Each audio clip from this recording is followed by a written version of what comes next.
ప్రభువుకు కృతజ్ఞతార్పణ, నా ప్రభువుకు కృతజ్ఞతార్పణ. పాడుబడిన నా దేహమున దైవ మందిరమునే నిలిపిన పరిశుద్ధునికి నివేదన. ఇది పరిశుద్ధాత్ముని సూచన, ఇది పరిశుద్ధాత్ముని సూచన.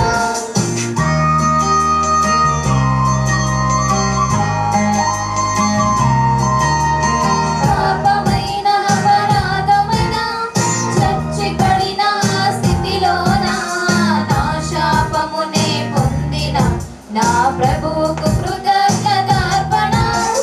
పాడుబడిన నా దేహమున దైవ మందిరమునే నిలిపిన పరిశుద్ధునికి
గుండెల నిండా ప్రేమతో నింపుకున్నాను.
సహోదరి గారు వచ్చి ఫస్ట్ వర్తమానాన్ని దేవుని మాటలుగా అందిస్తారు. మన మంత్రాలను గాలి అపర్మిషన్ వచ్చి గాలికి వచ్చి దేవునికి ఇస్తుంది. తర్వాత సహోదరి గారు ఫస్ట్ వర్తమానాన్ని దేవుని మాటలు బోధిస్తారు.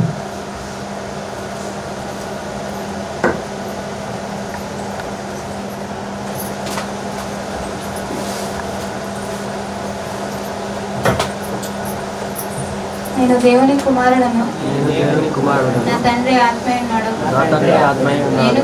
నేను కూడా ఒక శక్తివంతమైన ఆత్మను ఈ శరీరములో నివసించుచున్నాను.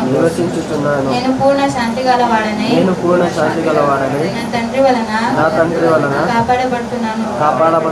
నా తండ్రి అయిన దేవుడు ఆయన కుమారుడైన యేసుక్రీస్తు పరిశుద్ధాత్మ సహవాసములో నేను వర్ధిల్లుతున్నాను. నేను ప్రశాంతమైన మనసుతో దేవుని యందు భయభక్తులు కలిగి ఈ జీవిత యాత్రను కొనసాగిస్తున్నాను. ఇప్పటి వరకు నా జీవితాన్ని ఆయన ఎంతో అందంగా అలంకరించాడు. ఇక మీదట కూడా అలంకరిస్తాడు. నేను ఆ పరలోకపు తండ్రి దయ వలన ఎంతో ఆరోగ్యకరమైన స్థితిలో ఆనందకరమైన స్థితిలో ఆశీర్వాదకరమైన రక్షణ స్థితిలో ఉన్నాను. నేను దేనికి భయపడను.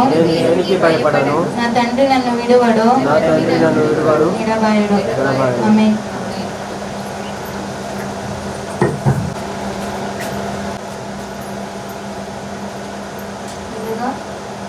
అవకాశం ఇచ్చినందుకు దేవాది దేవునికి వందనాలు చెల్లించుకుంటున్నాను. పేరు వచ్చిన అందరికీ నా వందనాలు చెల్లించుకుంటూ ముందుగా మనం కళ్ళు మూసుకొని వాక్యదానంలో ఉంటున్నారా అందరూ కళ్ళు మూసుకోండి. పరిశుద్ధుడు అయిన దేవ, మహానతుడైన తన తండ్రి, నీ ఘనమైన అతి శ్రేష్టమైన నామములకు వేలాది స్తుతులు స్తోత్రములు చెల్లించుకుంటున్నాను తండ్రి. ఇంతవరకు ప్రభువుల కాలం నుండి తండ్రి ఇంతవరకు తండ్రి నీ యొక్క నీడని మమ్మల్ని కాచి భద్రపరిచి మమ్మల్ని సజీవ లెక్కలో ఉంచి ప్రభా ఇదివరకు మీరు కాచి కాపాడిన విధానం బట్టి వందనాలు చెల్లించుకుంటున్నాము తండ్రి. అవును ప్రభా, నీ సెలవు లేనిది మేము భోజనం చేసి సంతోషించుటకు సాధ్యం తండ్రి. నీ సెలవు ఉండాలి ప్రభా, మేము జీవించాలన్నా, మేము ప్రాణాలతో ఉండాలన్నా ప్రభా నీ కృప ఉండాలి, నీ కాపుదల ఉండాలి తండ్రి. అవును ప్రభా, సజీవ లెక్కల మమ్మల్ని సంగముగా చేర్చి నీ మాటలను ధ్యానించడానికి, నీ మాటలు నేర్చుకోవడానికి మమ్మల్ని అందరినీ సంఘానికి చేర్చినందుకు వందనాలు చెల్లిస్తున్నాను తండ్రి. నీ పరిశుద్ధాత్మ సహాయంతో ప్రభువా చెప్పబోయే నాకును వినబోయే వార్పును సమయోచిత జ్ఞానాన్ని మెండుగా అనుగ్రహించమని వేడుకుంటున్నాను తండ్రి. చిన్న సంగమా భయపడకు అంటే నన్ను అభయమిస్తూ నా తోడు నీడుగా ఉంటూ ప్రభా మాకు ధైర్యాన్ని చెప్పుతూ నీ యొక్క ఆలోచనల విధానముగా మాకు నడిపిస్తున్నందుకు వందనాలు చెల్లిస్తూ నన్ను నేను తగ్గించుకుంటూ నీ నామాన్ని ఎక్కుపరుస్తూ యేసుక్రీస్తు నామంలో వచ్చిన ప్రార్థన సమర్పించి వేడుకొంటున్నా మా కన్న తండ్రి. మరొకసారి మీకు అందరికీ వందనాలు చెల్లించుకుంటున్నాను. మరొక అంశం గురించి మనము ధ్యానించినట్లయితే ఈరోజున సంఘానికి ఈరోజు ప్రతి ఒక్కరు వచ్చినందుకు వందనాలు మరొకసారి చెల్లిస్తున్నాను. మనము ముఖ్యమైన ఒక మాటల గురించి మనం ధ్యానించబోతున్నాము. ఆ మాట ఏంటంటే, ప్రతి ఒక్కరు సంఘానికి వెళ్తూ ఉన్నారు, ప్రతి ఒక్క సంఘాలు నిండిపోతూ ఉన్నవి. కానీ దేని గురించి వెళ్తూ ఉన్నారో, దేని గురించి వాళ్ళు దేనికోసం వెళ్తున్నారు అనేది గ్రహించుకోలేక వాళ్ళు ఏదో కావాలి, మా ఆశలు తీరాలను, లేక మా భారాలు పోవాలను, లేక నేను పెద్దిల్లు కట్టుకోవాలను, లేక నేను ఇంకా ఏదో సంపాదన చేయాలి అంటే ఆశిస్తూ కొంతమంది వెళ్తూ ఉంటారు. కానీ దేవుడు వచ్చిన ఒక ఇంపార్టెంట్ గురించి మనం ఈ రోజున ధ్యానించుకున్నాము. మొదటిగా మనము బైబిల్ నుండి మనం చూసినట్లయితే మత్తయి సువార్త 11వ అధ్యాయము, మత్తయి సువార్త 11వ అధ్యాయము 28వ వచనం మనం చూసినట్లయితే, ప్రయాసపడి భారము మోసుకొనుచున్న సమస్త జనులారా నా యొద్దకు రండి, నేను మీకు విశ్రాంతి కలుగ చేతును. ఈ రోజుల్లో భారము అనగానే ప్రయాసపడి భారము మోసుకొనుచున్న సమస్త జనులకు చెప్తున్న మాట అంటే యేసుక్రీస్తు ప్రభువారు. మనుషుల భారం ఏమనుకుంటూ ఉంటామంటే, ఏదో ఇప్పుడు ఒక బాధ ఉంటుంది అనుకోండి, అది తట్టుకోలేకపోతున్నామండి, అది తీరిపోతే ఈ భారమే తగ్గిపోతుంది అనుకుంటూ ఉంటారు కొంతమందికి ఈ చదువు కంప్లీట్ అయిపోతే అబ్బా ఈ భారము తగ్గిపోయింది అంటే మనుషులు అనుకుంటూ ఉంటారు. కొంతమంది విదేశాలకు వెళ్ళిపోతే చాలు అదే ఒక పెద్ద భారముగా ఉంది, అది తగ్గిపోతుంది అనుకుంటూ ఉంటారు. కొంతమంది రకరకాలుగా వాళ్ళకి కావాల్సిన ఒక కోరికలు చెప్పున అనుకుంటూ ఉంటారు, నాకు ఇది భారముగా ఉంది అంటే అనుకుంటూ ఉంటారు. కానీ దేవుడు చెప్తున్న భారము అదేనా? కాదు ప్రియులారా. దేవుడు చెప్తున్న మాట ఏంటంటే పాప భారము. సమస్త జనములంతా పాప భారం మోస్తున్నామండి. ఆ భారాన్ని తగ్గిస్తాను అంటే దేవుడు చెప్తుంటే, ఈ రోజుల్లో సంఘాలకు వెళ్ళే వారు నిజంగా శ్రమ కలిగితే చాలు ఆ శ్రమ తగ్గిపోవాలంటే నేను దేవుని సన్నిధికి వస్తూ ఉంటారు. ఇంకా ఏదో ఒక రోగం ఉందనుకోండి, ఆ రోగం వెళ్ళిపోవాలంటేనని సంఘానికి వెళ్తూ ఉంటారు. లేక నేను చాలా డబ్బు సంపాదన చేయాలంటేనని వెళ్తూ ఉంటారు. అందుకే దేవుడు నా యొద్దకు రాండి అంటే చెప్తూ ఉన్నాడు కదా. మనం ఎలా వెళ్తున్నాం? ఈ రోజుల్లో క్రైస్తవ సంఘంలో నడుస్తున్నది ఏమిటంటే, ఆ క్రైస్తవ జనాంగం తెలుసుకోవాల్సినది ఏంటంటే, దేవుడు ఎందుకు వచ్చాడు, దేవుడు చెప్పిన భారం ఏంటి, ఆ పాప భారము తీసివేయడానికి ఆయన యొద్దకు రమ్మని చెప్పాడు కదా. మనము దేనికోసం వెళ్తూ ఉన్నాం? సంఘాల్లో తెలుసుకోవాల్సిన ముఖ్యమైన అంశం ఏంటంటే, పాప భారం తీసివేయడానికి యేసుక్రీస్తు ప్రభువారు వచ్చారు. కానీ మనము ఈ రోజుల్లో మనం సత్యాన్ని తెలుసుకున్నాము, సత్యాన్ని బోధిస్తున్నాము. కొంతమంది అయితే ఏదో కావాలని ఆశపడుతూ ఆ ఆశల కోసమే సంఘాలకు వెళ్తూ ఉంటారు. ఆ ఆశ తీరిపోయాక సంఘాన్ని వదిలివేసే వారుగా ఉంటారు. అలాంటి వారుగా ఏ ఒక్కరు కూడా ఉండకూడదు వినేవారు. అందుకే చెప్తున్న మాట, ప్రయాసపడి భారము మోసుకొనుచున్న సమస్త జనులారా అంటున్నాడు. నా ఎద్దుకు రాండి అనగా మనము దేన్ని ఆశించి తండ్రి ఎద్దుకు వస్తున్నాం, అది చాలా ఇంపార్టెంట్. మనం ఏది ఆశిస్తున్నాం? మనము ఆశలకు హద్దు అదుపు ఏది ఉండదండి. ఆశ కన్నులకు తృప్తి అనేది ఉండదు. మనము చచ్చే వరకు ఆ ఆశకు హద్దు ఉండదు, ఏమీ ఉండదు. కానీ ఏదో కావాలి అంటేనే వస్తూ ఉంటారు. కనుక మనకు ఇక్కడ వినిపిస్తున్న మాట, పాపభారము మోస్తున్న సమస్త జనులారా నా ఎద్దుకు రాండి, నేను మీకు విశ్రాంతి కలుగజేస్తాను, విశ్రాంతి ఇస్తానంటే చెప్తున్నాడే. కానీ మీ రోగాలు పోతావి, మీరు విదేశాలకు వెళ్ళిపోతారు, మీకు ఒక బాధ ఉంది కదా, ఆ బాధ తీరిపోతుంది, మీరు శ్రమల గుండా వెళ్తూ ఉన్నారేమో, ఆ శ్రమలు తగ్గిపోతావి అంటే చెప్తూ ఉంటారు. కానీ ఒక దౌర్బల్యం ఏంటంటే, క్రైస్తవ సంఘాల్లో సత్యాన్ని తెలియకపోవడం వలన ఏంటో ఆ బోధకులు కూడా అదే బోధిస్తూ ఉంటారు. మీరు మా సంఘానికి రాండి, మీకు శ్రమ వెళ్ళిపోతుంది, మా సంఘానికి రాండి, ఇల్లు కట్టుకుంటారనే బోధిస్తూ ఉంటారు. కానీ నిజమైన సత్యాంశము చెప్పలేక సంఘానికి దూరం అయిపోయే వారంగా వాళ్ళే పెడుతూ ఉంటారు. సంఘం నిండిపోవచ్చు, కానీ దేనికోసం వాళ్ళు విశ్వాసిగా కొనసాగుతున్నారు, ఎలా ఉన్నారు అనేది గ్రహించలేకపోతున్నారు. కనుక మనము ప్రయాసపడి భారం మోసుకున్న పాప భారము తీయడానికి యేసుక్రీస్తు ప్రభువారు వచ్చారు. అందుకే ఆ సత్యమైన మాట మనము సత్య సువార్తంగా చెప్తున్నాము. గనక వినేవారు ప్రతి ఒక్కరూ ఆ మాటను గ్రహించుకోవాలని మనస్ఫూర్తిగా కోరుకుంటూ మరొక మాటను మనం చూసుకుందాము. కీర్తనల గ్రంథము భక్తుడు ఎలా వివరిస్తున్నాడో, దేని గురించి తాను సత్యాన్ని తెలుసుకున్నాడో ఒకసారి మనం చూసినట్లయితే, కీర్తనల గ్రంథము 38వ అధ్యాయము, కీర్తనల గ్రంథము 38వ అధ్యాయము 4వ వచనం. నా దోషములు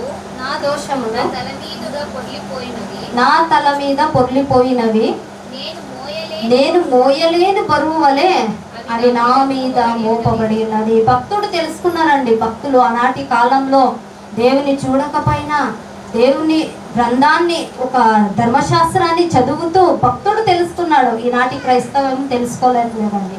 కొంతమంది దేవునికి అనుకూలంగా దేవుడు ఎందుకు వచ్చాడు, ఏ భారం గురించి చెప్తున్నాడు అనేది గ్రహిస్తారు. కొంతమంది అయితే వాళ్ళు ఇష్టానుసారంగా నడుస్తూనే ఉంటారు, కానీ సత్యాన్ని మాత్రము దూరంగా పెడుతూ ఉంటారు. కానీ ఇక్కడ భక్తుడు చెప్తున్న మాట, నా దోషములు నా తల మీదగా పొర్లిపోయినవి. అంటే నేను చేసిన అక్రమ పనుల కోసము, నా ఒక దోష కార్యాల కోసము దేవుడు వచ్చాడనేది గ్రహిస్తున్నాడు.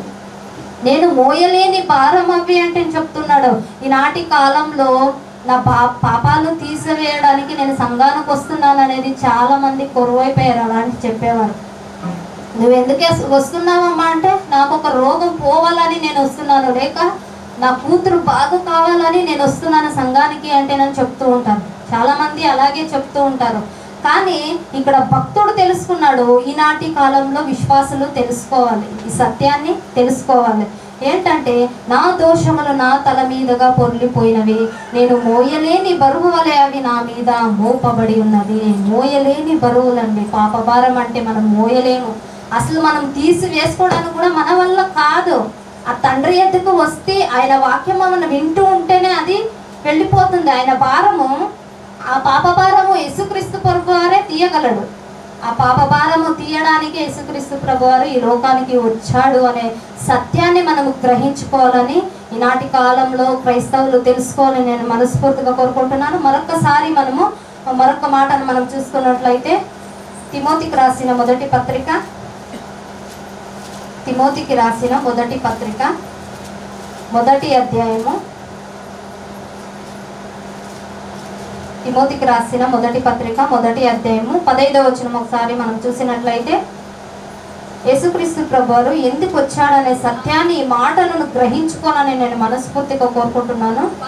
పాపులను రక్షించుటకు క్రీస్తు యేసు లోకమునకు వచ్చినను వాక్యము నమ్మదగినది, పూర్ణాంగీకారమునకు యోగ్యమైనది ఉన్నది. ఇక్కడ చెప్తున్నాడు, ఈ మాట చెప్పరు, మీరు దేనికోసం వస్తున్నారో అనేది ఆ సత్యాన్ని ముందుగా ఈ వచనాన్ని చూపించి బోధించరు. కానీ సంఘాలు నింపుకోవాలి ఏదో ఆశించి చెప్తూ ఉంటారు. కానీ దేవుడు చెప్తున్న మాట ఏంటంటే, ఇక్కడ పౌలు గారు లిఖించబడ్డాడు, ఇక్కడ పాపులను రక్షించుటకు క్రీస్తు యేసు లోకమునకు వచ్చాడు అంట.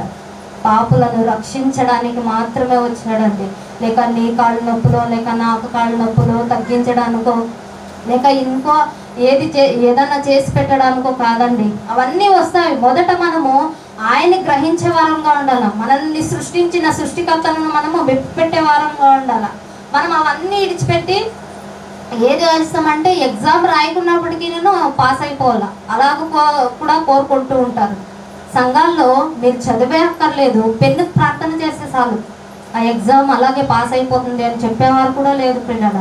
కనుక మనము విశ్వాసగా కొనసాగుతున్న మనము సత్యాన్ని తెలుసుకొని ముందుకు వెళ్ళాలని నేను మనస్ఫూర్తిగా కోరుకుంటున్నాను. పాపులను రక్షించుటకు యేసుక్రీస్తు ప్రభువారు వచ్చారండి.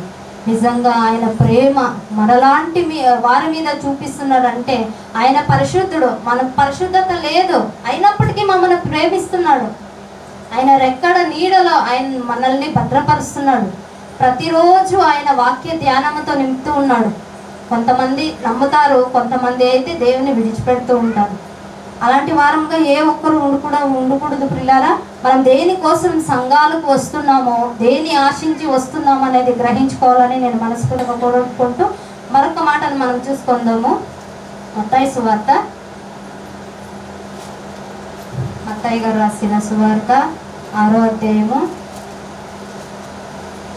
33వ వచనం. కాబట్టి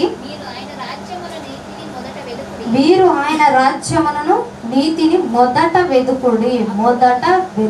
ఇక్కడ చెప్తున్న మాట, మొదట ఇవన్నీ మీకు తర్వాత వస్తుంది. మొదట మీరు ఏం చేయాలంటే ఆయన రాజ్యాన్ని, నీతిని మొదట వెదకాలంట.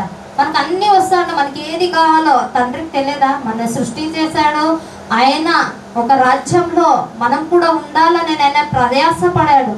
చాలా ప్రయాస, ఆయన ప్రాణాన్నే పెట్టాడు. మనం ఒక్కరిని కూడా ప్రేమించలేము, వాడి కోసం ప్రాణం కూడా పెట్టలేము, మన వల్ల కాదు.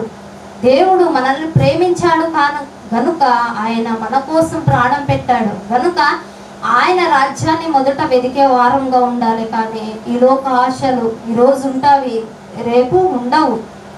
కనుక మనము మొదట ఆయన రాజ్యాన్ని వెతికే వారంగా ఉండాలి. ఈ లోక ఆశలు గతించిపోతుంది. పైనున్న వాటిని వెతుకుడి అంటే చెప్పాడు ఒక గ్రంథంలో. కానీ ఆ పైనున్న భూ సంబంధమైన వాటి మీదే మనసు పెట్టుకుంటారే కానీ మనుషులు ఆ పరలోకమంద సంబంధమైన వాటిని దృష్టి పెట్టాడు. ఎవరే కానివ్వండి, కొంతమంది అయితే ఆయన ఆలోచన చెప్పునే నడుస్తారు, కొంతమంది దేవుణ్ణి మర్చిపోతూ ఉంటారు. మరొక మాటను మనం చూసుకొని ఈ మాటలను ముగించుకుందాం ప్రియులారా. ఇబ్రీయులకు రాసిన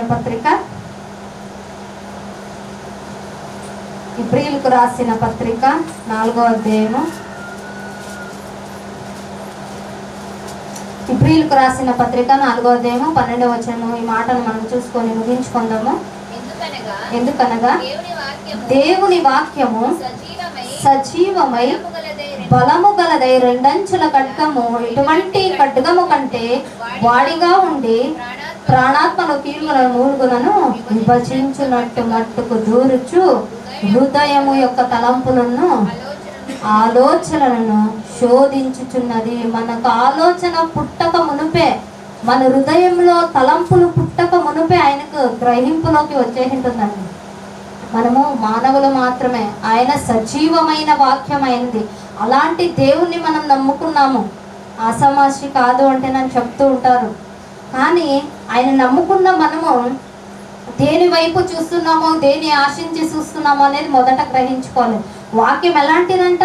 దేవుని వాక్యము సజీవము గలదై రెండంచుల గల ఖడ్గము. అది ఎటువంటి ఒక ఆయుధమైన తెగ నరికేస్తుందండి. చెప్పేవారికి నేనైనాను, వినేవారికి మీకైనాను ఏదన్నా తప్పుడు ఆలోచనలు కలిగి ఉంటే, ఒకవేళ అలాగే ప్రవర్తిస్తూ ఉంటే ఆ ఖడ్గం ఎలాంటిదంట?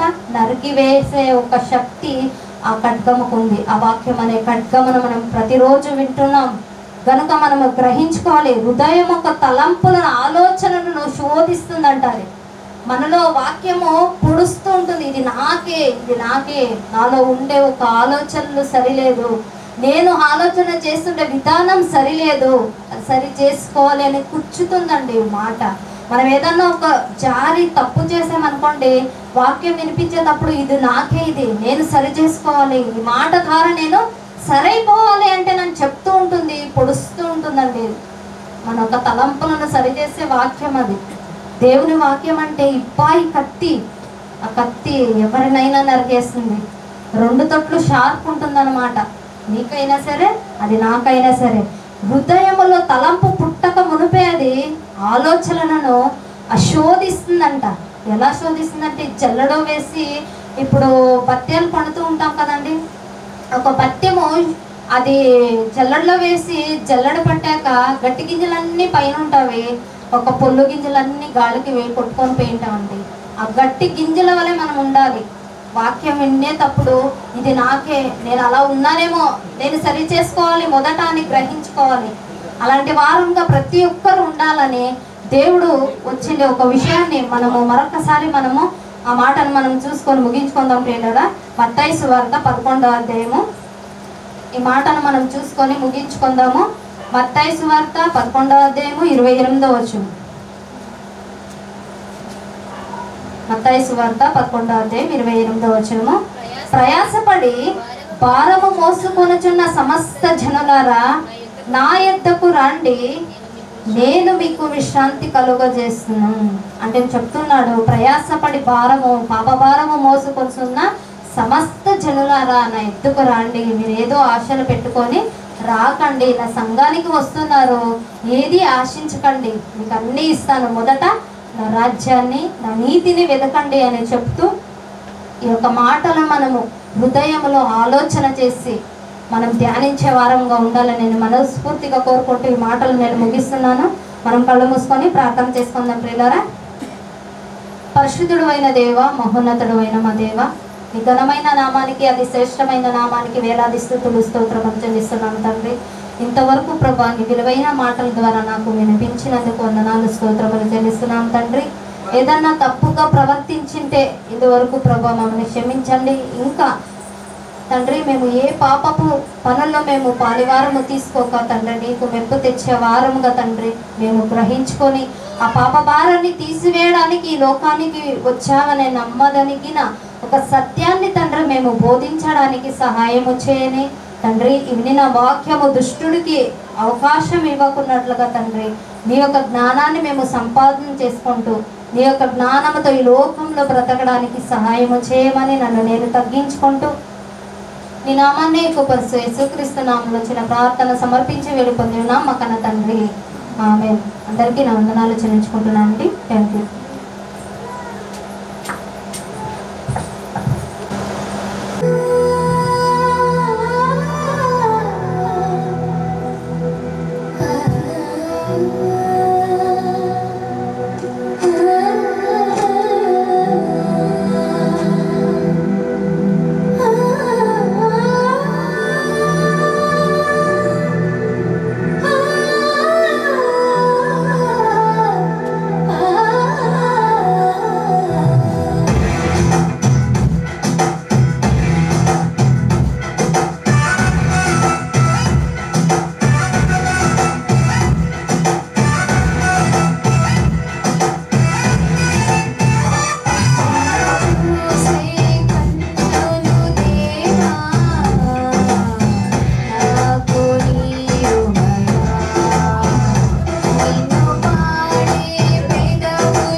నాకు ఈ అవకాశాన్ని ఇచ్చిన దేవాది దేవునికి కృతజ్ఞతాస్తుతులు చెల్లిస్తున్నాను.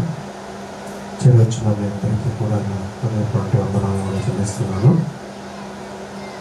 మొదట వచనాన్ని చూసుకొని ప్రార్థించుకుందాం. మత్తయి సువార్త 6వ అధ్యాయము,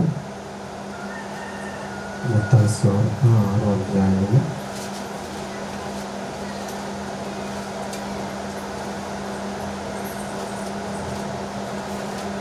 32వ వచనం చదువుకొని మనం ప్రార్థన చేసుకున్న వాక్య భాగంలోకి వెళ్దాం.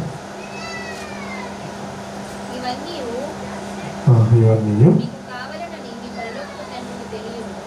మీకు కావాలనని మీ పరలోకపు తండ్రికి తెలియను. కాబట్టి ఇవన్నీ మీకు తెలియనని మీకు కావాలనని పరలోకపు తండ్రికి తెలియను. కాబట్టి మీరు దేవుని రాజ్యమును ఆయన నీతిని మొదట వెదుకుడి, అప్పుడు అవన్నీ మీకు అనుగ్రహింపబడును. మనం కళ్ళు మూసుకొని ప్రార్థించుకుందామండి. ప్రార్థించుకొని వాక్య భాగంలోకి వెళ్దాం. పరిశుద్ధుడు, మహాపరిశుద్ధుడు మన కన్న తండ్రి, ఘనమైన మహోన్నతమైన సర్వోన్నతమైన నామమునకు కోటి స్తోత్రములు వందనాలు చెల్లిస్తున్నాం ప్రభువా. ఇంతవరకు మమ్మల్ని సజీవ లెక్కలో ఉంచి మరొక దినాన్ని మాకిచ్చి తండ్రి, ఈ దినములో ఈ మాటలను ధ్యానించుకోవడానికి, ఈ మాటలో ఉన్నటువంటి సారాంశాన్ని తెలుసుకొని మా బ్రతుకులు తిద్దుకొని మా జీవితాలు సరి చేసుకొని మీరు ఇష్టపడేటువంటి జీవితాలు జీవించడానికి కావలసినటువంటి జ్ఞానాన్ని, తెలివిని, బుద్ధిని తండ్రి నేర్చుకోవడానికి మరొక అవకాశాన్ని మాకు ఇచ్చారు. అందుని బట్టి కోటి స్తోత్రములు వందనాలు తండ్రి. మొదట మీ రాజ్యమును, నీతిని వెతకడానికి కావలసినటువంటి జ్ఞానాన్ని మాకందరికీ దయచేయండి. వాక్యాన్ని తండ్రి అర్థం చేసుకునే విధంగా మాకు బోధించండి. మీరే సహాయకుడుగా ఉండి నడిపించండి. ఇంతవరకు సహోదరుని తండ్రి, సహోదరులందరినీ నిలబెట్టుకొని పాటల ద్వారా, వాక్యము ద్వారా, మొదటి సందేశము ద్వారా మీరు మాతో పరిశుద్ధాత్మ సహాయము ద్వారా మాతో మాట్లాడినందుకు వందనాలు చెల్లిస్తున్నాం ప్రభువా.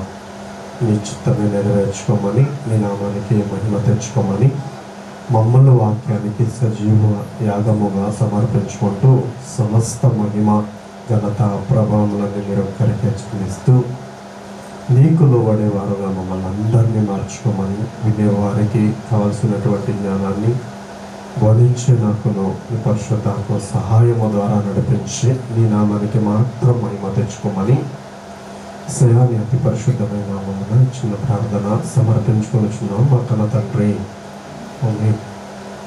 ప్రభు పేరిట మరొకసారి నేను అందరికీ వందనాలు చెల్లిస్తున్నాను. ఇంతవరకు మనం ఒక పాఠాన్ని విన్నాం. మొదటి పాఠాన్ని మనము విన్నామా? విన్నాం. స్కూల్లో పాఠాలు చేస్తారండి. పాఠాలు చేసి వదిలేస్తారా? మరలా పరీక్ష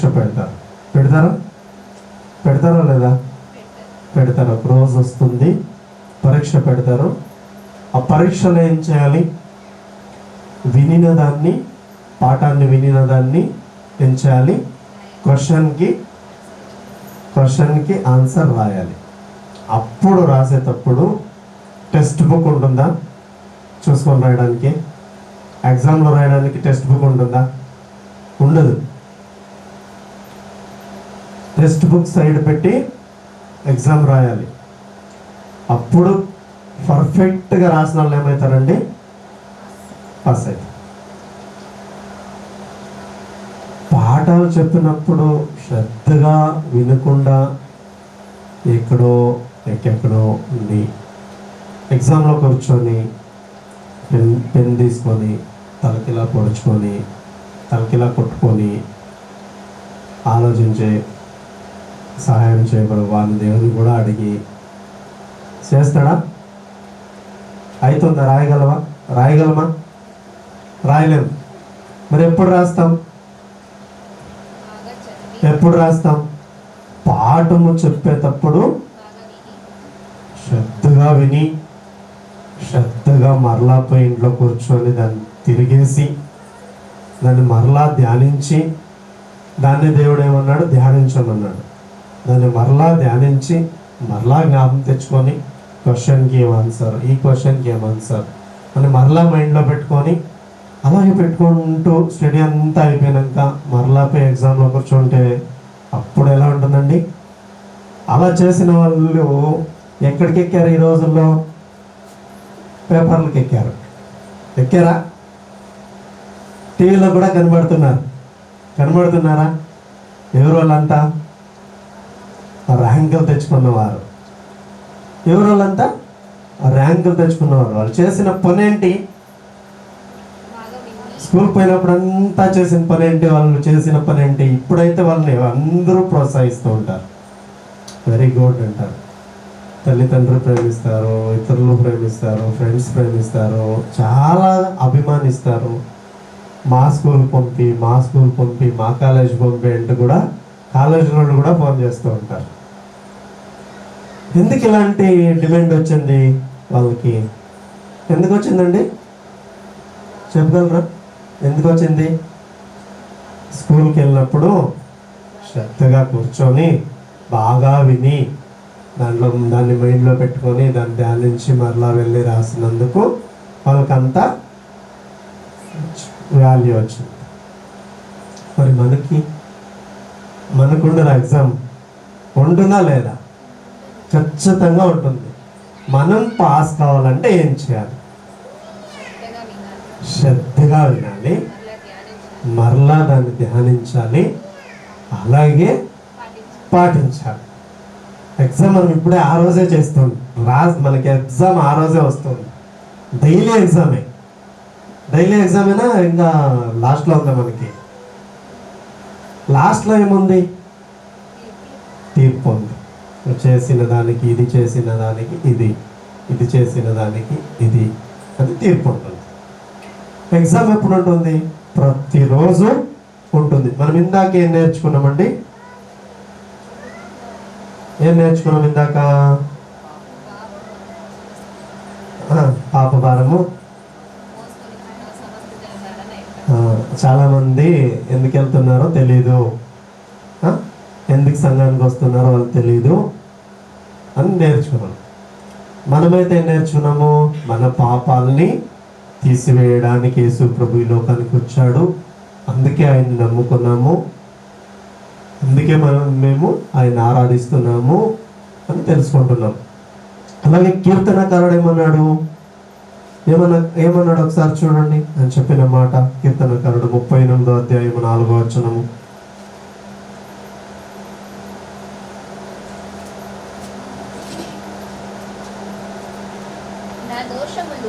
నా దోషములు నా తల మీదగా పొర్లిపోయినవి, నేను మోయలేని బరువు వలె.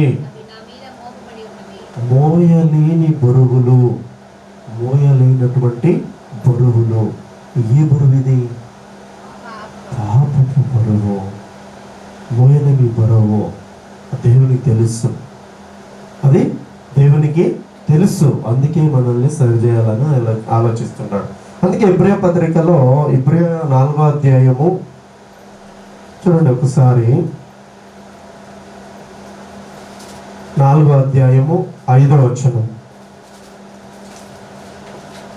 4వ అధ్యాయం 12వ వచనం ఒకసారి చూడండి. ఎందుకనగా దేవుని వాక్యము సజీవమై బలము గలదై.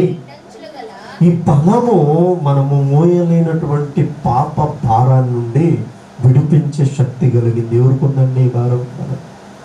ఈ బలం ఎవరికుంది?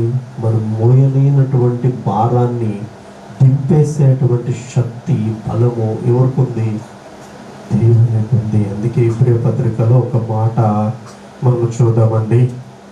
3వ అధ్యాయము, ఇబ్రియ పత్రిక 3వ అధ్యాయము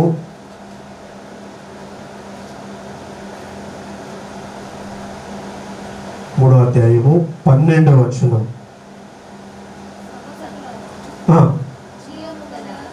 జీవము గల ఆ దేవుని విడిచిపోవునట్టి విశ్వాసము లేని దుష్ట హృదయము మీలో ఎవని యందైనను ఒక్కవేళ ఉండునేమో అని జాగ్రత్తగా చూచుకొనుడి. ఇక్కడ పాఠాన్ని నేర్చుకోవడానికి వస్తున్నాం మనము, వాక్యాన్ని వినడానికి వస్తున్నాం మనము, మన జీవితాలు సరి చేసుకోవడానికి వస్తున్నాం మనము. చాలా జాగ్రత్తగా దాన్ని మైండ్లో పెట్టుకోవాల్సి వచ్చేటువంటి కొన్ని విషయాలు నేను చెప్పి ముగిస్తాను ప్రియులారా. చాలా జాగ్రత్తగా కొన్ని విషయాలు, ఈరోజు చెప్పే విషయాలు చాలా జాగ్రత్తగా ఆలోచించాలి.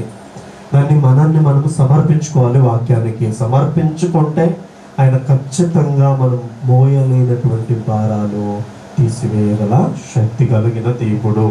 చూడండి ప్రియులరా, ఒకసారి ఆ వచనాన్ని మనం అర్థం చేసుకుందాం ప్రియులరా. సహోదరులారా, జీవము గల దేవుని విడిచిపోవునట్టి విశ్వాసము లేని దుష్ట హృదయము.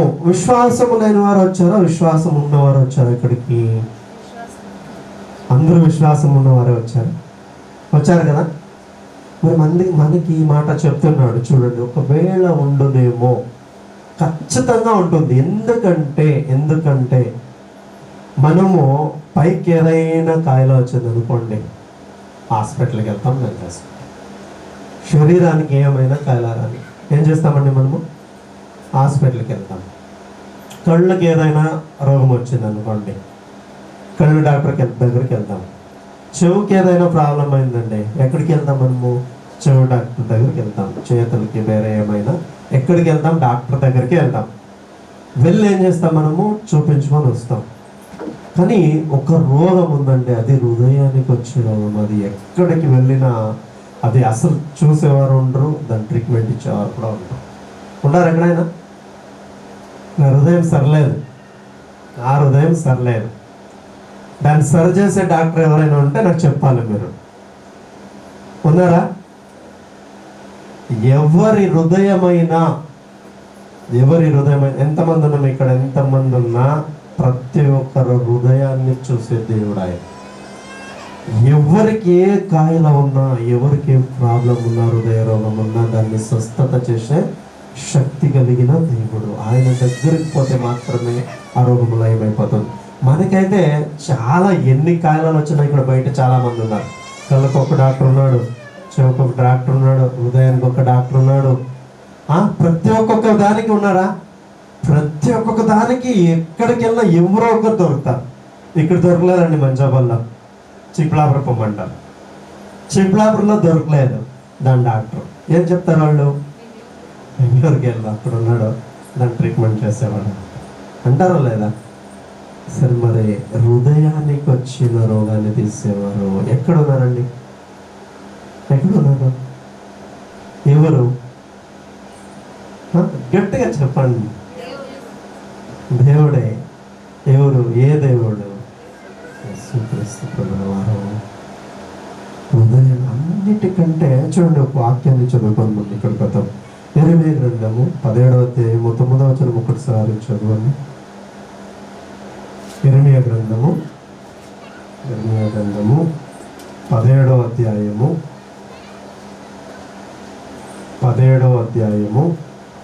9-10 వచనం. హృదయము అన్నిటికంటే మోసకరమైనది. ఎలాంటిదంటే ఇది? హృదయము అన్నిటికంటే ఘోరమైనది. చాలా ప్రాబ్లమ్స్ మనం ఎదురిస్తూ ఉంటాం. చాలా ఎన్ని రోగాలు చూస్తామంటే ఈ లోకంలో శరీరానికి వచ్చి చాలా రోగాలు చూస్తుంటాం. భయంకరమైనటువంటి వ్యాధులు చూస్తుంటాం. కాళ్ళు, ఒక్కొక్కరికైతే కాళ్ళు అక్కడే కుళ్ళిపోతూ ఉంటాయి. చూసారా? అక్కడే కుళ్ళిపోతూ ఉంటాయి, కారుతా ఉంటుంది. అది చూసినప్పుడు మైండ్కి ఏమో ఒక భయం వేస్తుంది. వాటి కొన్ని కాయలు చూసినప్పుడు భయం వేస్తుంది. చూసారా? అబ్జర్వ్ చేశారా లేదా? మీరు చేశారా? ఎవరు చూసారు? కాళ్ళు కుళ్ళిపోతుంటే నీరు కారుతుంటే అతి భయంకరంగా ఉన్నటువంటి కాలు చూసారు ఎవరైనా? చూసారా? ఎలా ఉంటుందండి అది చూసినప్పుడు? ఎలా ఉంటుంది? భయం వేస్తుంది. అసలు భోజనం చేయడానికి కూడా ఇష్టం కాదు. ఎందుకు? అంత భయం వేస్తుంది. కానీ వాక్యం ఒక మాట చెప్తుంది చూడండి, దానికంటే కుళ్ళిపోయినటువంటి కాలు కంటే చీప కారుతో బాధపడుతున్నటువంటి మన కళ్ళు కనబడుతుంది. అది కళ్ళు కనబడుతుందా? కాలుకయ్యే గాయము, చేతులకయ్యే గాయము, ఎక్కడైనా గాయమయ్యే చీప్ కారుతో ఉంటే, అసహ్యంగా ఉంటే అది కళ్ళు కనబడుతుందా? అది మన మైండ్ ఏం చెప్తుంది? భయంకరంగా చెప్తున్నది. ఏంటప్పా ఇంత అసహ్యంగా, ఎంత దీనిగా ఉంది. కానీ అనుభవించే వాళ్ళకి బాధగా ఉంటుందా లేదా? బాధగా, చాలా బాధగా ఉంటుంది. కానీ మనకు తెలియని విషయాన్ని దేవుడు ఈరోజు మనతో మాట్లాడుతున్నాడు. హృదయము దానికంటే ఘోరమైన వ్యాధ, దానికంటే ఘోరమైన వ్యాధ. అప్పుడు అనిపిస్తుంది మనకి, ఇంత ఘోరమైన వ్యాధ అనిపిస్తుంది హృదయం చూసినప్పుడు. కానీ మన హృదయానికి దానికంటే ఘోరమైనటువంటి వ్యాధి ఉందని చెప్తున్నాడు పిల్లల. దానికంటే ఘోరమైన వ్యాధి. ఆలోచించాలి మనము. అలాగే హృదయంలో ఉన్నటువంటి వ్యాధి గురించి మాట్లాడుతూ వెళ్తున్నప్పుడు చూడండి, ఇర్మీయా గ్రంథము, అదే ఇర్మీయా గ్రంథము 11వ అధ్యాయం 20వ వచనంలో దాన్ని చూసే శక్తి నాకుంది, నాకు తప్ప ఎవరికి లేదని కూడా దేవుడు చెప్తున్నాడు. చూడండి అక్కడ 11వ అధ్యాయము 20వ వచనం. ఆ నీతిని బట్టి తీర్పు తీర్చుచు జ్ఞానేంద్రియములను హృదయమును శోధించువాడు సైన్యములకది అధిపతియగు యెహోవాయే. దానికి ట్రీట్మెంట్ ఇచ్చేవాడు ఆయన ఒక్కడే. భయంకరమైనటువంటి నీ హృదయ వ్యాధిని తీసే శక్తి ఆయనకు ఒక్కనికే ఉంది, వేరే ఎవ్వరికి లేదని చెప్తున్నాడు. ఎవ్వరికి లేదు. ఎక్కడికి వెళ్ళినా మన పై శరీరానికి వచ్చే రోగాలు లయం చేసుకొని స్వస్థత కలిగించుకొని వెళ్ళొస్తాం. కానీ హృదయముకు పట్టే రోగము నుండి విడుదల మనం ఎక్కడికి వెళ్ళినా దొరకదు, వాసి కాదు. అది ఆయన సన్నిధిలోనే, ఆయన దగ్గరే, ఆయన వాక్యాలు నేర్చుకుంటూ, ఆయన వాక్యాలు ధ్యానిస్తూ వెళ్తున్నప్పుడే మన హృదయంలో ఉన్నటువంటి వ్యాధి తొలగుతుందని వాక్యం సెలవిస్తుంది ప్రియులారా.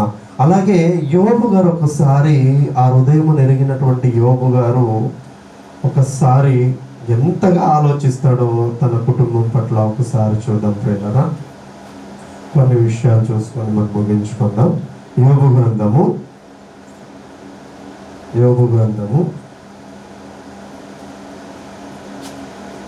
15వ అధ్యాయము. ఆ హృదయం గురించి కొన్ని మాటలు యోబు గారు మాట్లాడతారు. 15వ అధ్యాయము 14వ వచనం ఉండండి. శుద్ధుడగుటకు నరుడు ఏ పాటివాడు, నిర్దోషుడగుటకు స్త్రీకి పుట్టినవాడు ఏ పాటివాడు, ఆలోచించుము. ఏం చేయాలంట? అది ఈ విషయంలో మనము ఆలోచించాలి. ఆలోచించుము. ఆయన తన దూతల యందు నమ్మిక ఉంచడు, ఆకాశ వైశాల్యము ఆయన దృష్టికి పవిత్రము కాదు. అట్లుండగా ఏయుడను చెడినవాడును నీళ్లు తాగునట్లు దృష్టిలు చేయువాడును మరి అపవిత్రుడు కదా. ఎలాంటి వారంట మనుషులు? ఎలాంటి వారంట? ఎలా దృష్టిలు చేస్తారండి మనుషులు? ఎలాంటి స్వభావాలు? చూడండి ఒకసారి ఆలోచించండి. 2వ లైన్ చదువు ఒకసారి. 16వ వచనంలో 2వ లైను, 2వ లైను. అట్లుండగా మొదటి నుంచి, ఏయుడును చెడినవాడును నీళ్లు తాగినట్లు మనుషులు ఎలా చేస్తారండి దృశ్యాలు? నీళ్ళు తాగినట్లు చేస్తారండి దృశ్యాలు. ఎవరికి తెలుసు? మీకు ఎవరికైనా తెలుసా నేను చేసే పనులు? మీరు చేసే పనులు నాకేమని తెలుసా? తెలీదు. ఆయనకే తెలుసు, ఆయనకే తెలుసు. అందుకే చెప్తున్నాడు, నరులు ఎలాంటి వారంటే నీళ్లు తాగినట్లు దృష్టిలు చేయుదురు. అలాగే కీర్తనకారుడు ఒక మాట హృదయం గురించి మాట్లాడుతూ 53వ అధ్యాయము మొదటి నుంచి చదవండి. కీర్తనకారుడు కీర్తనల గ్రంథము 53వ అధ్యాయము మొదటి నుంచి 3 వచనాలు. దేవుడు లేడని బుద్ధిహీనులు తమ హృదయములు అనుకొందురు, వారు చెడిపోయిన వారు అసహ్య కార్యములు చేయుదురు. మేలు చేయువాడు ఒక్కడునూ లేడు, వివేకము కలిగి దేవుని వెదుకువారు కలరేమో అని దేవుడు ఆకాశము నుండి చూచి నరులను పరిశీలించెను. వారందరూ ఎలా ఉన్నారంట? వారందరూ దారి తొలగి బొత్తిగా చెడి ఉన్నారు, ఒకడును తప్పకుండా అందరూ చెడి ఉన్నారు. మేలు చేయవారెవరునూ లేరు, ఒక్కడైనను లేడని కీర్తనకారుడు రాస్తున్నట్లేరా. అందుకే ఇలాంటి కాలంలో ఉన్న మనము దేవుని సన్నిధికి వచ్చాము, దేవుని మాటలు వింటున్నాము, దేవుని ఆరాధిస్తున్నాము, పరిశుద్ధుడైన దేవుణ్ణి మనం ఆరాధిస్తున్నాం. మనం ఎలా ఉండాలో నూతన నిబంధనకు వచ్చేసరికి తిమోతి గారికి పౌలు గారు కొన్ని మాటలు చెప్తున్నారు. ఆ మాటలు చూసుకొని మనం ముగించుకున్నాం ప్రియులరా. మొదటి తిమోతి పత్రిక 6వ అధ్యాయము 6వ వచనము నుండి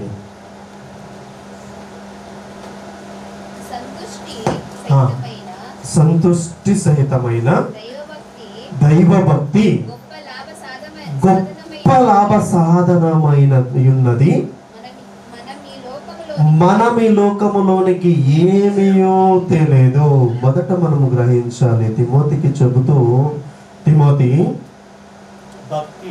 భక్తి ఎలా చేయాలంటే నేర్పిస్తూ ఉన్నాడు పౌలు గారు. చూడండి, ఆ వచనాల ద్వారా మనము కూడా కొన్ని విషయాలు మనం నేర్చుకొని ముగించుకుందాము.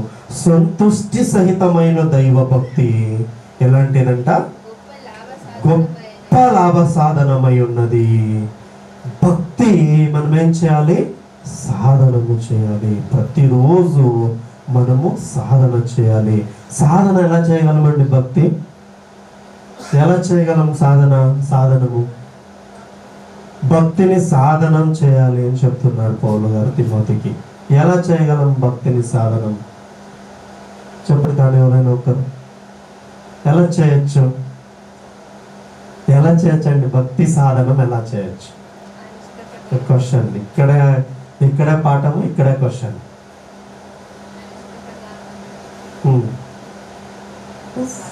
సాధన, భక్తి సాధనం ఆయన ఏం చెప్తాడో దాన్ని విని దాన్ని పాటిస్తే సాధన. దాన్ని ఎలా చేయాలంట? ప్రతిరోజు చేయాలి. అలాగే 7వ వచనం చూడమ్మా. మనం ఈ లోకములోనికి ఏమీయో తెలియదు, దీనిలో నుండి ఏమీయో తీసుకొని పోలేము. సత్యమా? సత్యమే కదా. ఏమైనా ఎత్తుకెళ్తారా మీరు? ఎవరైనా చెప్పాలి. ఏమైనా ఎత్తుకెళ్తారా? నేనేమైనా ఎత్తుకొని పోతానా? ఎవరైనా ఎత్తుకొని పోయినవారు మన ముందు చాలా మంది పోయారు కదా. ఎవరైనా ఏమైనా ఎత్తుకొని పోయారా? లేదు. కానీ భక్తి సాధనము చేసి ఉంటే, దేవుని మాట విని ఉంటే, దాని ప్రకారముగా నడుచుకొని ఉంటే ఖచ్చితంగా దాన్ని ఎత్తుకెళ్తాను. ధైర్యంగా ఆయన ముందు నిలుచుకుంటారు లేదు, తప్పకుండా. అందుకే ఇదన్నీ ఎదిగిన పౌలు గారు తిమోతితో సంపాదిస్తూ ఇంకా కొన్ని వచనం చదువుకొని మనం ముగించుకుందాం. 8వ వచనం చదవమ్మా. కాగా అన్న వస్త్రమును గలవారమై ఉండి గలవారమై ఉండి వాటితో వాటితో తృప్తి పొందుదుము. ధనవంతులకు ఉందా మనకి అన్నవసరాలు ఉన్నాయా?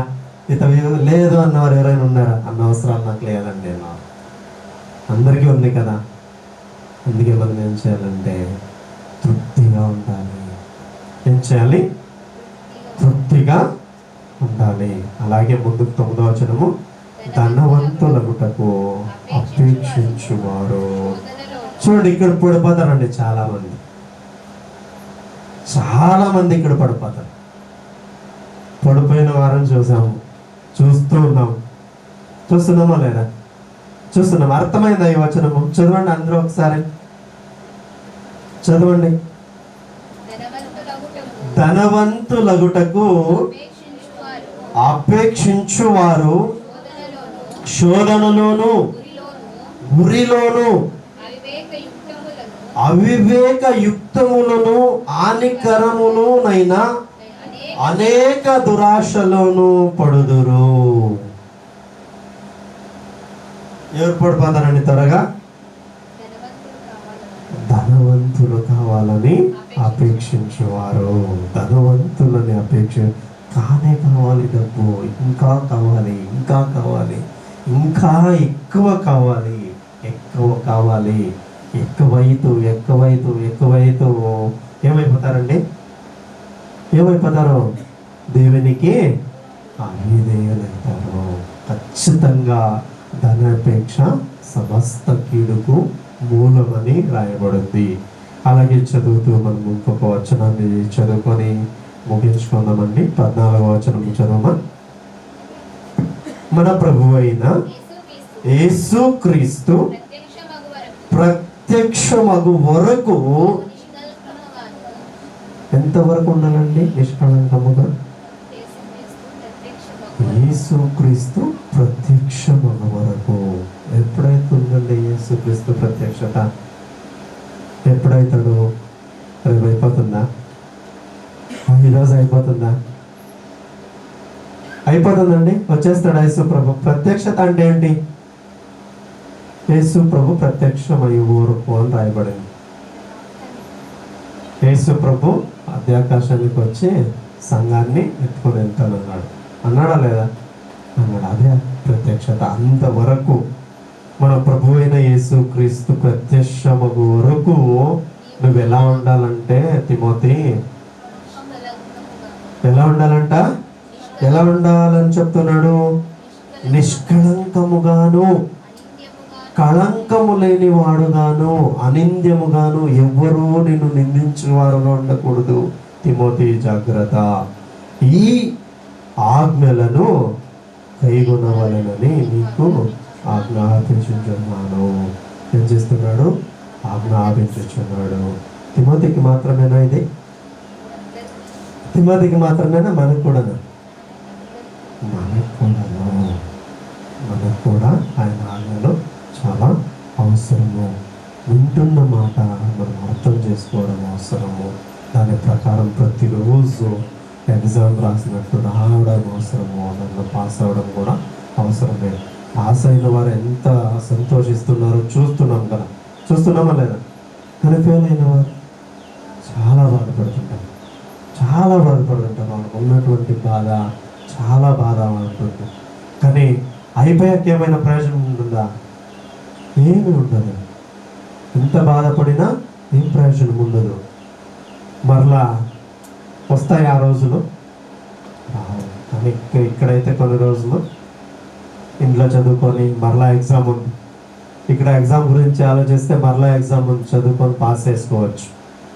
కానీ మనకైతే మన జీవితాలు ఇక ముగిసిపోతే ఇంకా ఈ అవకాశాలు ఉండవు, రావు. ఇలాంటి అవకాశాలు రావు.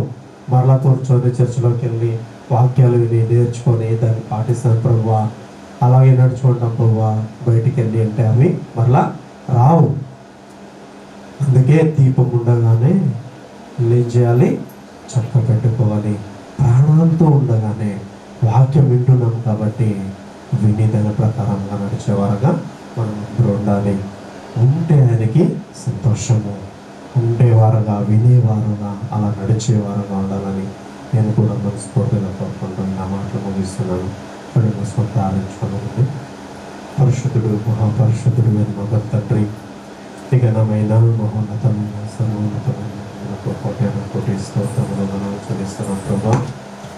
ఇంతవరకు ఎన్నో విషయాలతో మాతో మాట్లాడారు ప్రభా. మమ్మల్ని హెచ్చరించారు, గద్దించారు, బుద్ధి చెప్పారు. మీరు వచ్చింది పాప భారాన్ని తీసివేయడానికే. ఆ పాప భారం ఎలాంటిదంటే మేము మోయలేనటువంటి పాప భారం అయ్యింది ప్రభువా. నన్ను తీసివేయడానికి వచ్చిన మిమ్మల్ని తండ్రి ఏమాత్రము దుఃఖపరచకుండా తండ్రి మీకు లోబడి మీ మాటలు విని సత్యాన్ని వింటున్న మేము సత్యములో నిలకడగా నిలబడి తండ్రి మొదట నీ రాజ్యాన్ని, నీతిని వెతికేవారుగా అందరూ ఉండడానికి సహాయం చేయండి. సమస్త ఘనత, మహిమ, ప్రభావములన్నీ మీరు ఒక్కరికి చెల్లించేవారు ఉండడానికి సహాయం చేయండి తండ్రి. ఈ సంఘము ద్వారా చేస్తున్నటువంటి ఎన్నో మేలును బట్టి మీకు కృతజ్ఞతాస్తుతులు చెల్లిస్తున్నాం.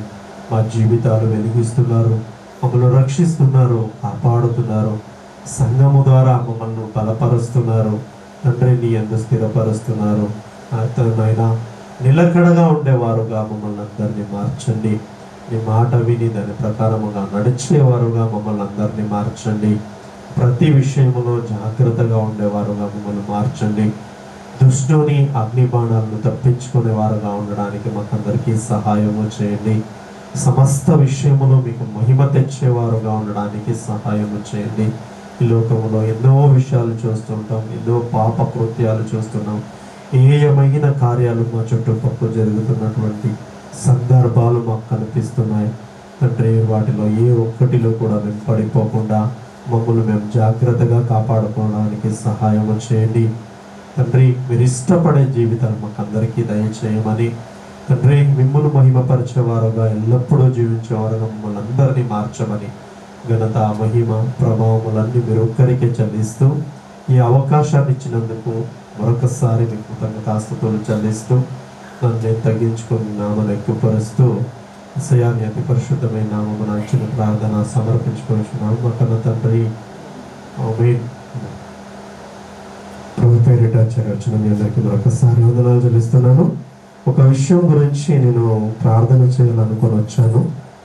ఆ విషయము వాక్యం ముగిసాక చేస్తున్నాము. అందరూ లేచి నిల్చుకొని మన సంఘములో దేవుడు ఒక అద్భుతం చేసి చూపించాడు.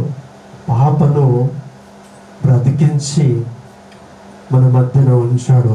కొన్ని రోజుల క్రితము చాలా బాధాకరమైనటువంటి ఘటన మన సంఘంలో జరిగింది. పాప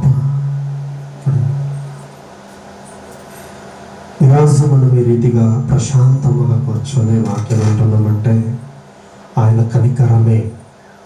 ఎంతమంది నమ్ముతారండి? ఆయన మనల్ని కనికరించి సంఘములో ప్రశాంతంగా ఆయన వాక్యాలని ఆయన ప్రార్థించుకునే మహాభాగ్యాన్ని మనందరికీ కల్పించాడు. ఆయన ఏ కలవడం లేక, ఏ గాబరు లేక, సంఘంలో ఏంటి ఇలాంటి పరిస్థితికి వచ్చింది అనేటువంటి విషయాన్ని, ఆ నిందను దేవుడు తొలగించేశాడు. నమ్మిన వారంతా లేచి నిలుచుకున్నారు కదా. ఆ పాపకు చాలా, అందరికీ తెలుసా పాప బాగలేదన్న విషయం? అందరికీ తెలుసా? చాలా క్రిటికల్ పొజిషన్ నుంచి దేవుడు ఆ పాపను మన మధ్యకి తోడుకొని వచ్చాడు. దేవునికి మహిమ కలుగును గాక. సంఘంలో కొన్ని సందర్భాల్లో మనకు తెలియనటువంటి కార్యాలు ఆయన చేస్తాడు. ఆయన భుజాల మీద ఎత్తుకుంటాడు మన భారాన్ని. అన్నిటికంటే మించినటువంటి పాప భారం గురించి మనం తెలుసుకున్నాం. ఈ విషయం కూడా అవసరమా లేదా? పాప బ్రతకడం మనకు అవసరమా లేదా? అవసరమే. ఇది కూడా చాలా ఇంపార్టెంటే. కానీ దేవుడు ఏం చెప్తున్నాడంటే, వీటన్నిటికంటే దేవుని రాజ్యాన్ని, నీతిని మొదట వెతకండి. మీరు నీతిగా బ్రతకండి. మొదట ఏం చేయండి? నీతిగా మీరు బ్రతకండి, వాటిని నేను ఎత్తుకుంటా అన్నాడు. ఇతర వేరేవన్నీ నేను తీసుకుంటా. మొదట ఏం చేస్తామంటే, నువ్వు నీతిగా బ్రతుకు. ఏం చెయ్యి? నీతిగా బ్రతుకు, నీకు కావలసినవన్నీ నేను చూసుకుంటా అన్నాడు. అది జరిగిందా? ఈరోజు మన సంఘంలో జరిగింది. మన పాపను కళ్ళు ముందు ఉంచాడు దేవుడు. అందును బట్టి దేవాదేవునికి కృతజ్ఞతలు. మనం నిలుచుకున్న అంతా కళ్ళు మూసుకొని దేవునికి కృతజ్ఞతలు చెల్లించండి. ఏం చేయండి? ఏం చేయాలి? మనము దేవునికి కృతజ్ఞతలు చెల్లించాలి. ఎందుకంటే మా భారాన్ని నువ్వు మోసుకున్నావు ప్రభువా, మా భారాన్ని మీరు మోసుకున్నారు. మేము చేయలేము ఆ పని. ఆ బిడ్డను బ్రతికించి తీసుకోగలిగిన వారు ఎవరైనా ఉన్నారా మనలో? ఏ ఒక్కరు కూడా లేరు. ఆయన మట్టుకే సాధ్యం, ఆయనకే సాధ్యం. ఆ పని చేసి మన ముందు ఉంచాడు కనుక ఆయన కృతజ్ఞతలు చెల్లిస్తాం. ప్రేమరా కొంతసేపు ప్రార్థన చేసుకొని ముందున్నటువంటి కార్యక్రమానికి మనం వెళ్దాం, ప్రార్థించుకుందాం. పరిశుద్ధుడైన మా కన్న తండ్రి, నీ ఘనమైన మహోన్నతమైన సర్వోన్నతమైన నామానికి మరొకసారి కృతజ్ఞతాస్తుతులు చెల్లిస్తున్నాం ప్రభువా. మా కళ్ళు ముందు ఉంచారు అద్భుతాన్ని, ఆశ్చర్యాన్ని మా కళ్ళ ముందు ఉంచారు. పాపని ఎంతో భయంకరమైనటువంటి ప్రమాదము నుండి తప్పించి మా మధ్యకు నడిపించారు. అందును బట్టి తండ్రి నీ పాదాలు పట్టుకొని కృతజ్ఞతలు మీకు సమర్పిస్తున్నాం తండ్రి. మీరు మొదటి అద్భుత సూచక క్రియలు చేసినందుకు మీకు వందనాలు చెల్లిస్తున్నాం తండ్రి. మీకు వందనాలయ్యా. మీరు చెప్పిన మాట సత్యము. మొదట నా రాజ్యమును నీతిని వెదకుడి, వీటన్నిటిని మీకు దయచేస్తానని చెప్పారు. మాకు కావాల్సినటువంటివి మరలా మా వెంట వస్తాయి. కాబట్టి మేము నీతిగా బ్రతకమని మీరు సెలవిచ్చారు. కాబట్టి మీరు చేసిన ఈ అద్భుత కార్యాన్ని బట్టి మీకు కృతజ్ఞతాస్తుతులు చెల్లిస్తున్నాం. ఆ బిడ్డను జాగ్రత్తగా కాపాడినందుకు, మరలా బిడ్డను చూసే భాగ్యాన్ని, సంఘంలో వచ్చి మా మధ్యన ఆడుకునే భాగ్యాన్ని తండ్రి మీరు మాకు ఇచ్చారు. కళవళాన్ని తీసివేశారు. సంఘములో జరగబోయే కళవళాన్ని తీసివేశారు. దుష్టుడు పొందిన పన్నాగాన్ని తొలగించారు. నిందను, అవమానాన్ని తొలగించారు ప్రభా. అందును బట్టి మీ కృతజ్ఞతాస్తుతులు చెల్లిస్తున్నాం. అందును బట్టి మీ కోటి స్తోత్రాలు చెల్లిస్తున్నాం ప్రభా. మీరు ఆ బిడ్డను కాపాడినందుకు తండ్రి మీకు వందనాలు చెల్లిస్తున్నాం. తండ్రి మీకు వందనాలు చెల్లిస్తున్నాం. తండ్రి మీరు మరలా దీవించండి, మరింతగా బలపరచండి. దేవినులు ఎదగడానికి పిల్లలు మొదలుకొని తండ్రి పెద్దవారందరినీ నీ చేతిలో సమర్పిస్తున్నాను. ప్రతి ఒక్కరిని తండ్రి నీ రెక్కల నీడలో కాచి కాపాడే దేవుడు మీరు ఒక్కరే గనుక మమ్మల్ని అందరినీ సజీవ యాగముగా నీ పాద సన్నిధిలో సమర్పించుకొనుచున్నాము. కాపాడండి, భద్రపరచండి. కుటుంబాన్ని ఓదార్చినందుకు మీకు వందనాలు చెల్లిస్తున్నాను ప్రభు.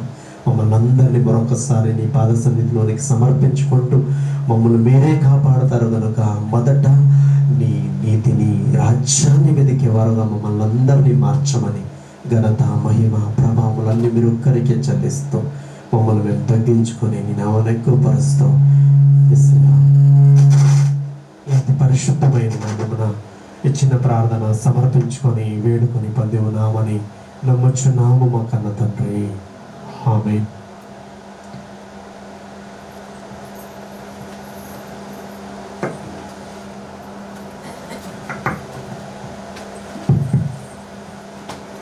ఇంతవరకు దేవుని మాటలు అన్నయ్య గారు బోధించినందుకు మా ఆరోగ్యపూర్వకమంటే నమస్కారం చెల్లించుకుంటున్నాము.